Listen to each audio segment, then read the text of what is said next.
Saints Philip and James, apostles. Philip was one of the first chosen disciples of Christ. On the way from Judea to Galilee our Lord found Philip, and said, "Follow me." Philip straightway obeyed. And then in his zeal and charity sought to win Nathanael also, saying, "We have found him of whom Moses and the prophets did write, Jesus of Nazareth." And when Nathanael in wonder asked, "Can any good come out of Nazareth?" Philip simply answered, "Come and see," and brought him to Jesus. Another characteristic saying of this apostle is preserved for us by St. John. Christ in his last discourse had spoken of his Father. And Philip exclaimed, in the fervor of his thirst for God, "Lord, show us the Father, and it is enough." St. James the Less, the author of an inspired epistle, was also one of the 12. St. Paul tells us that he was favored by a special apparition of Christ after the resurrection. On the dispersion of the apostles among the nations, St. James was left as Bishop of Jerusalem.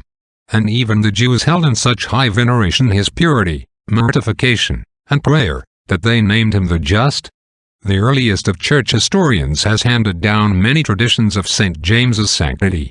He was always a virgin, says Hegesippus, and consecrated to God.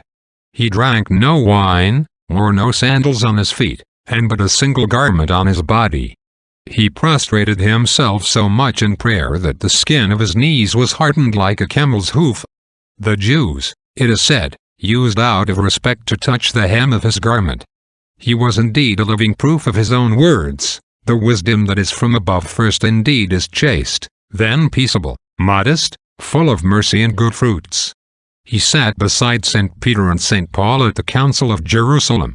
And when St. Paul at a later time escaped the fury of the Jews by appealing to Caesar, the people took vengeance on James, and crying, "The Just One hath erred," stoned him to death. Reflection.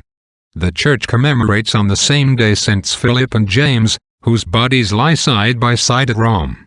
They represent to us two aspects of Christian holiness. The first preaches faith, the second works. The one holy aspirations, the other purity of heart.